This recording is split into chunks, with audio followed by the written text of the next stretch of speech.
This is your life, and it's ending 1 minute at a time. This war stops now. End the war. Bring freedom to our people. No. No more tricks. No more lies. Only truth. This is where we hold them! This is where we fight! Greetings, citizen. How are you feeling on this glorious day? Welcome to the Stop and Listen podcast. I am your host, Jamie. How are you doing? Welcome to a beautiful Saturday. It is beautiful skies out there. There's a lot of snow on the ground and it's really, really cold. Cold. Excuse me. It's in the 20s here in St. Louis. Bitter as cold as Saturday.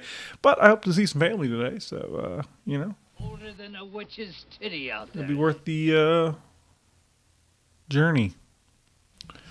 So apparently, President Biden finally made time to see East Palenstine, Ohio. Come on, man. East Palenstine, Ohio. That was where a train derailment was roughly a year ago. Come on, man. Yeah, and it had some very, very bad chemicals on it, and they just burnt off.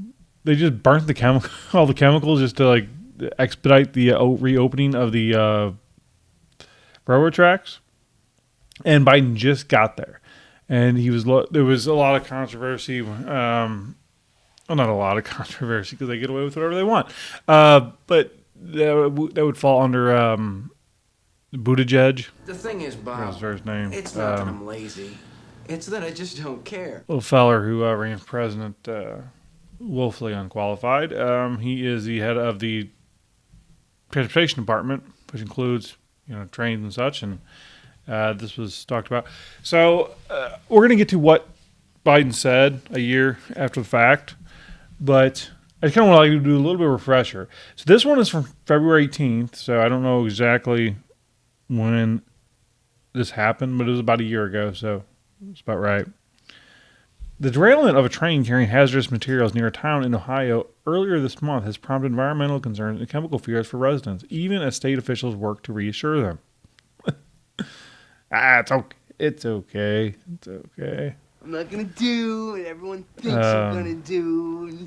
I'm not sure what the paper mask, how influential they were in this. This fella's got a neck gaiter on. I don't see a lot of paper mask on. I don't know. Maybe that's the problem. Okay, most of the train's 150 rail cars were carrying cargo that was not hazardous, officials say, such as cement, steel, frozen vegetables. Oh, well, neat. So stop complaining so much. Yes, you breathed in burnt off deadly chemicals, but I mean, you got some burnt off carrots too. Now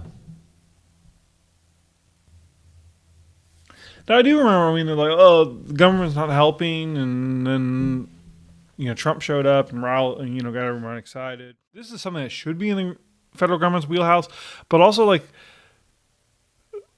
the railroad companies are not public companies. So why aren't they responsible for the damage caused? This week, the EPA released a partial Norfolk Southern manifest that detailed other hazardous chemicals on the train. Okay, inhalation of... Okay, 5 of the derailed cars were carrying vinyl chloride, a man-made substance. Okay, thermal mess is always a good idea, but I don't think... The man-made substance, is that necessary? And it's things like that. It's just like, well, why is that in there? Is there a reason? You're trying to soften this. They're trying to soften this, is what this says. This is NPR. This is government propaganda at its finest. The man-made substance is a key ingredient in PVC, the hard plastic resin used widely in construction and healthcare. At room temperature, vinyl chloride is a sweet-smelling, colorless gas. It is typically transported in the form of compressed liquid. Inhalation of vinyl chloride can cause respiratory symptoms like shortness of breath, along with neurological symptoms like headaches and dizziness. Chronic exposure to high levels of vinyl chloride has been associated with liver damage and cancer, according to the CDC. This week, the EPA released a partial Norfolk Southern manifest that detailed other hazardous chemicals on the train, which included ethylene glycol, monobutyl ether, ethyl hexyl, stuff that we don't know. In order to avoid a catastrophic explosion, officials evacuated residents and intentionally burned off some of the chemicals. The EPA says the air in East Palestine is safe. Officials say the municipal water in East Palestine is safe. Officials say the municipal water in East Palestine is safe to drink, but those with private wells should use bottled water until further testing can be completed. Now, that doesn't seem too outrageous. Now, so it would be a surprise that East Palestine's water supply is okay. I mean, I would assume not, but what about a little bit south of them, a little bit downriver? How's their water? Some residents of East Palestine say they still feel unsafe. Yeah. These failures will have consequences. Here's a video. This was from 9 months ago. So about 3 months after it happened. But it says, it's from Practical Engineering. East Palestine Derailment Explained. So I thought this might be, I haven't watched it yet. This might be interesting because it sounds like it's going to be completely separate from politics. So, one moment.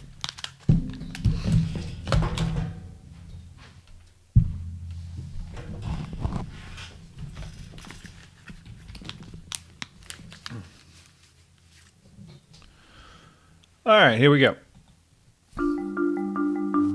On the evening of Friday, February 3rd, 2023, 38 of 149 cars of a Norfolk Southern Railway freight train derailed in East Palestine, Ohio. 5 of the derailed cars were carrying vinyl chloride, a hazardous material that built up pressure in the resulting fires, eventually leading Norfolk Southern to vent and burn it in a bid to prevent an explosion. The ensuing fireball and cloud brought the normally unseen process of hazard. Now, when they do forest fires, I've seen them. Don't they have like little planes and they'll drop some kind of chemical or liquid or something over out of the area? Have I not seen that? Because I think that something like that would be ideal for this kind of situation. I don't know what that is doing. Almost completely delusional. I think like something like this maybe like might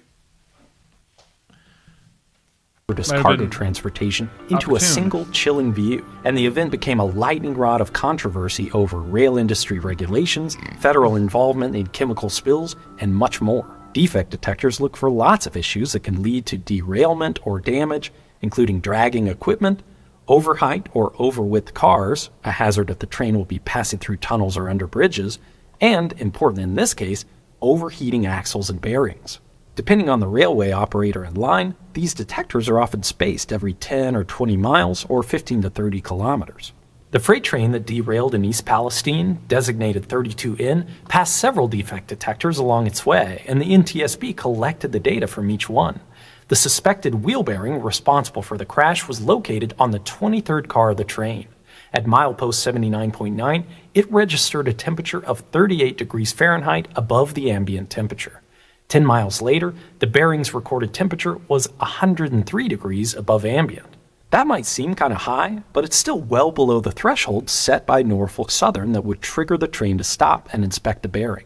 20 miles later, the train passed another defect detector that recorded the bearing's temperature at 253 degrees above ambient, greater than the 200-degree threshold, triggering an alarm instructing the crew to stop the train. But it was too late. When the defect detector notified the crew of an issue, they immediately applied the brakes to slow the train. But before they could reach a controlled stop, the train's emergency braking system activated. A security camera nearby caught this footage, showing significant sparks from what is presumably the failing car moments before the derailment.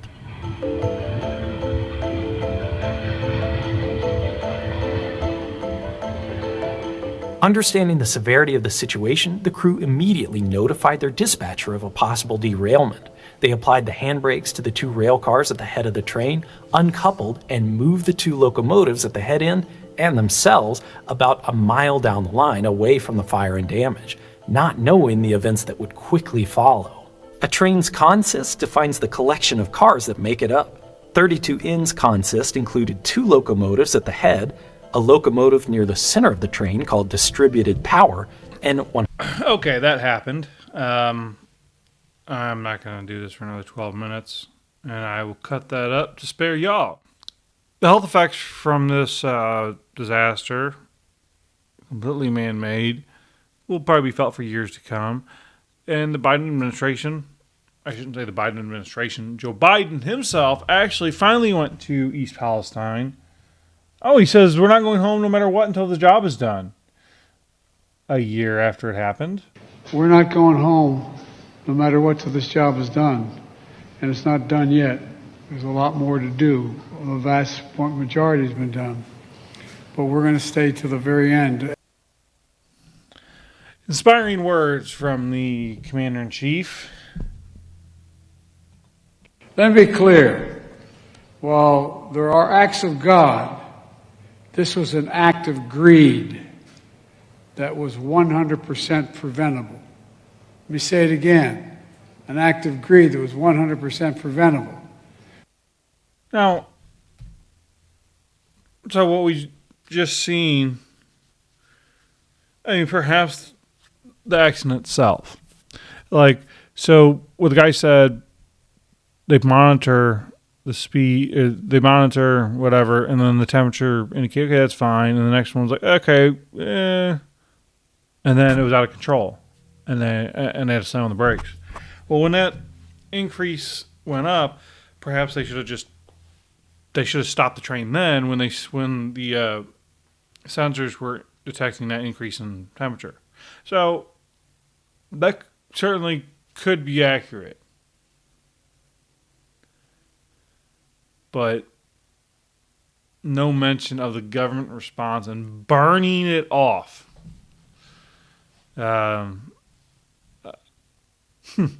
Okay, here we go. So this is government here. Biden announced the awarding of 6 National Institute of Health grants to study the long-term effects of the disaster, which left a black cloud of smoke lingering over the town and nearby area after workers set fire to some of the rail cars. Workers. I'm here to help. If my help's not appreciated, lots of luck, gentlemen. He expressed his support for the bipartisan rail safety bill and urged the passing of the tax reform bill, quote, which makes sure that folks don't get hit with a surprise tax bill for compensation owed them by the railroad. So people are going to get a bill because the railroad owes them compensation. So are they saying that would normally be taxed when you get a check for compensation? Okay, that probably is the case, and maybe this is... Poor kids are just as bright and just as talented as white kids. Oh, because if we do reparations, you don't want that money taxed. So you got to get that wording in there early. Okay, all right, here we go. Neat. Still in the news, President of the United States, Commander-in-Chief, Joe Biden. We hold these truths to be self-evident. All men and women created by you know the thing. This was posted 22 hours ago from RNC Research. 2-week vacation?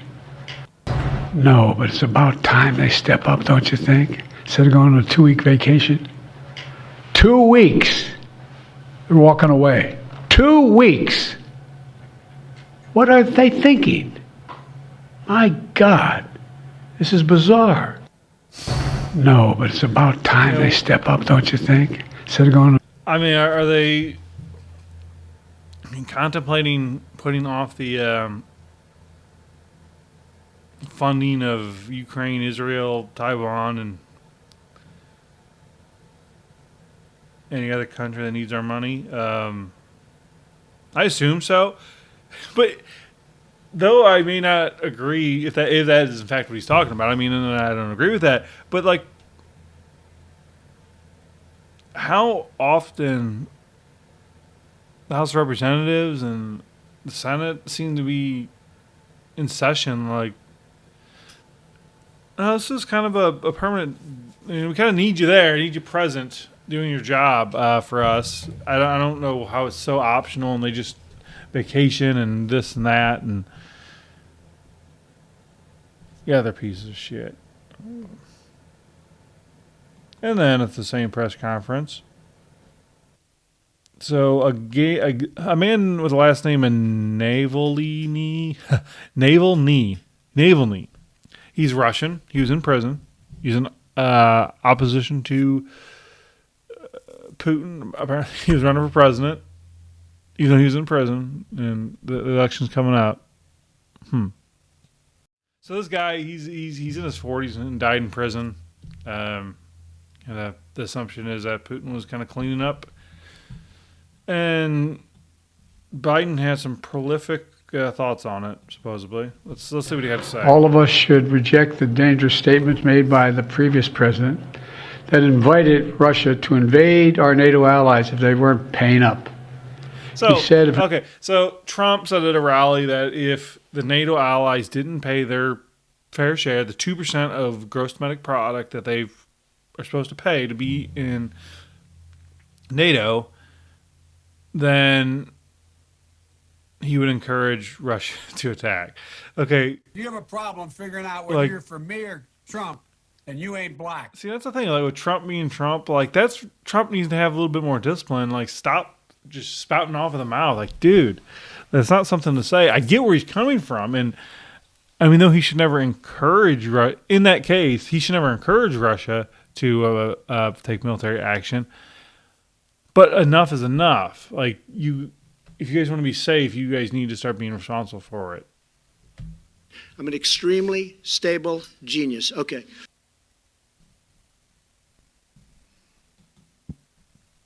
Well, Harvard back in the news. So I seen this on Twitter posted yesterday from Fox News.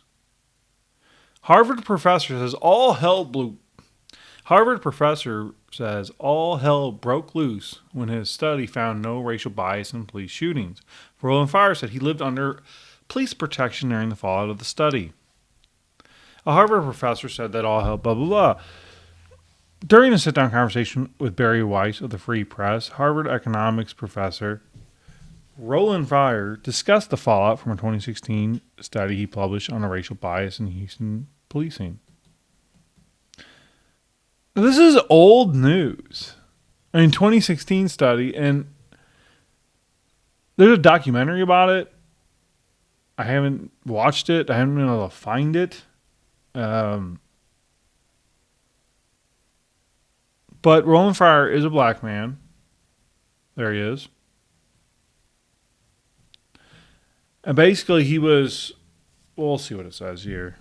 But it's just very odd. What caught my attention about this is the fact that it's being talked about Fox News years after the story came out. The study found that police were more than twice as likely to manhandle, beat, or use some other kind of non-fatal force against blacks, Hispanics than against people of other races. However, the data also determined that officers were 23.8% less likely to shoot at blacks, with 8.5% less likely to shoot at Hispanics than they were to shoot at whites. I had colleagues take me to the side and say, "Don't publish this, you will ruin your career," Fryer revealed. See, like, that's what's horrible, like, just truth. If anything was wrong about it, and the disgraced head of Harvard, Claudine Gay, apparently she was behind it. At the time, Then Harvard Dean Claudine Gay claimed Fryer's research and conduct with other employees exhibited a pattern of behavior that failed to meet expectations within the community. The totality of these behaviors is a clear violation of institutional norms and a betrayal of the trust, she said. And after she just resigned in disgrace. Huh. I still don't understand why this is being covered. Is this because he just... Okay. So Fox News is doing the same thing I'm doing, just commenting on another story. So Barry Weiss sat down and did this a few days ago. Did this article. And that might actually be worth a read. But as I am perpetually unprepared for this show, I was going to move along. Also with Harvard, DOE launches Department of Education, launches Department of Energy.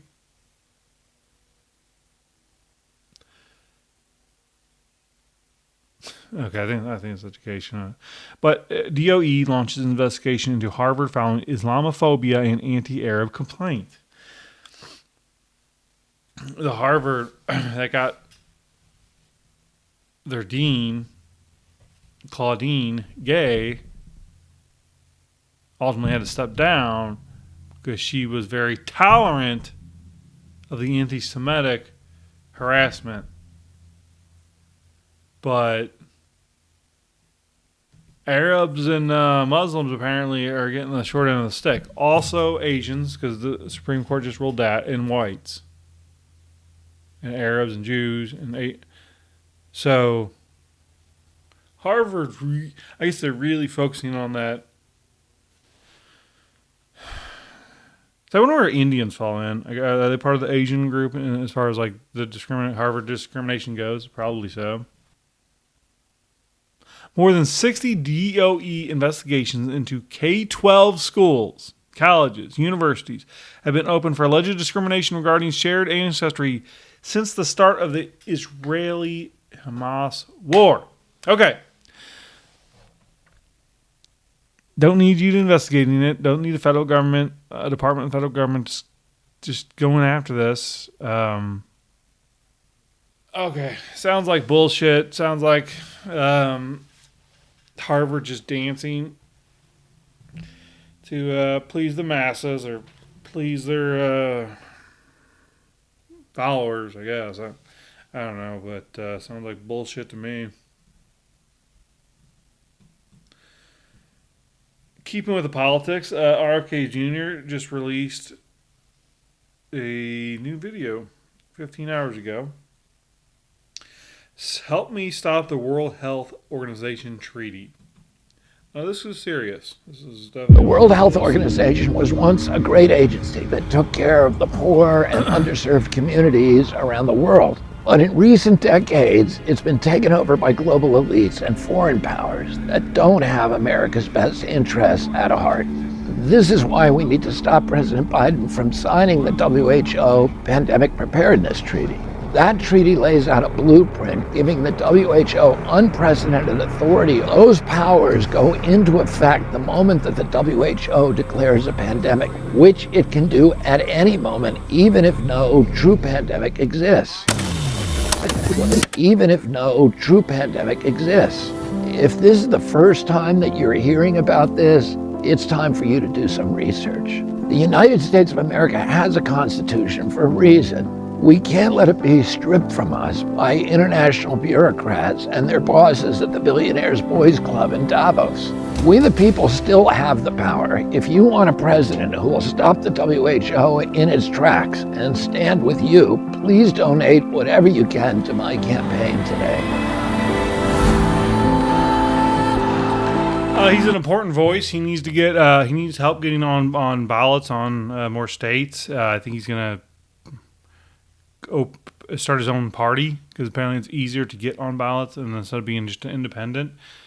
This is, I've said it over and over again. RFK, where have you been? Not my choice for president by any means, but I think he's an important voice and I would like to see him involved. I'm Donald Trump, and I approve this message. I mean, he's only got 115,000 subscribers on YouTube. I mean, like, no, I didn't know he had, but I didn't know he had a YouTube channel just like a few days ago. So we're going to do 2 more stories. Not so much a story. This one, I have no idea what this says. This is from Pierre Poilievre. So Pierre Poilievre is running for Prime Minister of Canada. Apparently he's got a really good shot at it. This came out a few months ago. I played it. I think I played it more than once. I love it. I love it. I love it. I won't play the whole thing, but just so you know who I'm talking about. On the topic, I mean, in terms of your sort of strategy currently, you're obviously taking the populist pathway. What does that mean? Well, appealing to people's more emotional levels, I would guess. I mean, certainly you tap. See, it's just beautiful. Watch that if you haven't seen it. By the way, so his YouTube channel, who's got more 400,000 subscribers. So Pierre Poilievre posted 2 days ago a video titled WTF, and looks like it has Prime Minister Justin Trudeau. So let's find out what this is about. The Prime Minister's Arrive scam is now flailing out of control. Today, revelations from a Joël Denis Bellevance that one Arrive scan company received $250 million in contracts. Let's get this straight. It's a company with 4 employees, headquartered in the basement of a tiny cottage. They got IT contracts even though they admit they do no IT work. $250 million. WTF. Here, here. I'm going to ask the honourable opposition leader, please, to withdraw that comment and to use parliamentary language, please.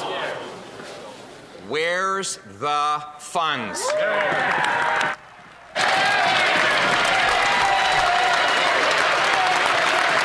Okay, not quite as spicy as I was hoping for, but, okay. I mean, better than what we get here. So I'm going to finish this up with from the Citizen Free Press. Apparently this was from Friday night. What? Jim Breuer, everybody. Jim Breuer. Let's see what he has to say. Is going on? Right? Like, it's past. It's past if you're divided politically. Even, you have to admit, even if you're like, I don't care, as long as it's not you know who. Like, that was like a demonic, like the devil came out and just whoever, like, we're gonna make people hate Donald Trump, hate. Get him. I hate Donald Trump. He's a racist. He's a dead white supremacist. He's an insurrectionist. They lynch people. I mean, if you listen, I mean, it's hard to hear everything he's saying, but like, that's what they say. He's not actually exaggerating in any way. He's just taking all the craziness and condensing it down, all the energy and feeling to into a few seconds. I'm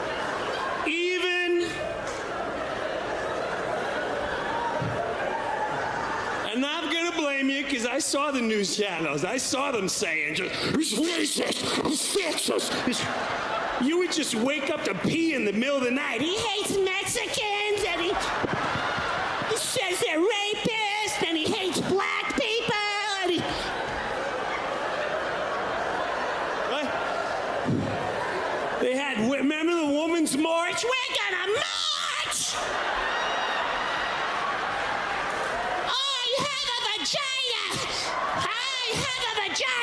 Oh, they knew what a woman was then.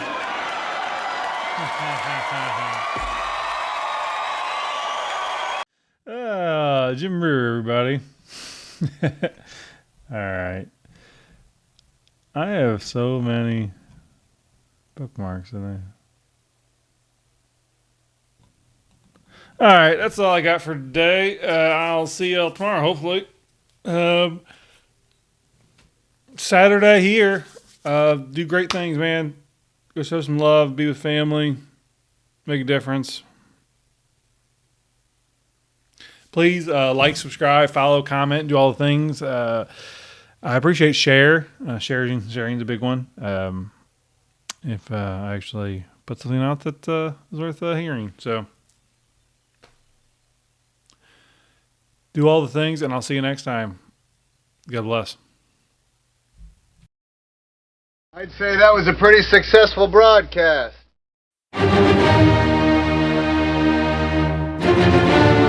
This is your life, and it's ending 1 minute at a time. This war stops now. End the war. Bring freedom to our people. No more tricks. No more lies. Only truth. This is where we hold them! This is where we fight!